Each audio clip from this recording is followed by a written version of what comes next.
السلام علیکم دوستو، میرا نام ہے نعیم اجاز اور آپ دیکھ رہے ہیں ٹیکنیکل نعیم۔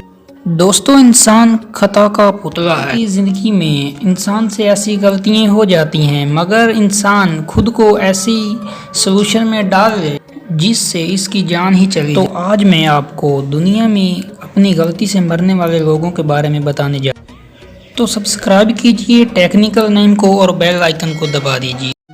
Number 1، snack. دوستو، سانپ ایک ایسا کریچر ہے جس سے ہر کوئی ڈرتا ہے۔ یہ سانپ اگر کسی کے گھر میں گھس بھی جائے تو ہر کوشش کی جاتی ہے اس کو مارنے کے لیے۔ اگر اسے مار بھی دیا جائے تو پھر بھی اس سے ڈر لگتا ہے۔ موسا ہٹزن ایک 53 سالہ شخص تھا جو اپنے دوست کے پلیٹ فارم پر اس کی مدد کے لیے گیا تو ان دونوں نے وہاں پر سانپ دیکھا اور اسے کلہاڑی سے مار دیا۔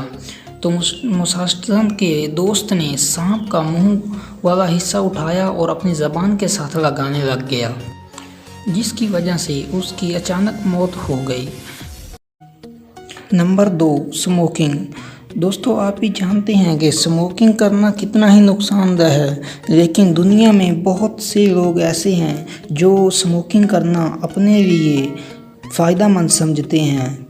کیری پیننگ ایک سموکر تھا جو نارتھ کے اندر رہتا تھا۔ ایک دن یہ اپنے دوست کے گھر گیا اور اس نے ایک بوتل دیکھی۔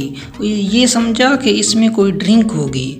اس نے اسے اٹھایا اور منہ پہ لگا لیا اور اس کے اندر تو پٹرول تھا اور اس نے جلد سے اسے نیچے پھینک دیا۔ اس کے منہ کا ذائقہ خراب ہو چکا تھا تو اس نے عادت کے مجبور سگریٹ لگایا اور اسے پینا شروع کر دیا۔ جو ہی اس نے لائٹر اپنے منہ کے ساتھ لگایا تو اس کے جسم کو آگ لگ۔ اسے ہاسپٹل لے جانے کے باوجود اس کی موت ہو گئی۔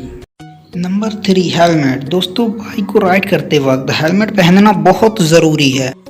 دنیا کے بہت سے ممالک میں یہ الاؤ ہے کہ ہیلمٹ پہننا کمپلسری ہے۔ لوگ ایسے بھی ہیں جو اس چیز کے بھی خلاف ہیں۔ 2011 میں نیو یارک میں ایک بائیکر جس کا نام فیلی کونڈوز تھا نے حکومت کے خلاف یہ الاؤ کیا کہ ہیلمٹ پہننا ختم کیا جائے۔ اس نے نیو یارک سے 500 بائیکر کو اکٹھا کر کے یہ احتجاج کیا اور ایک ریلی نکالی۔ ریلی میں سب کے آگے وہ خود تھا۔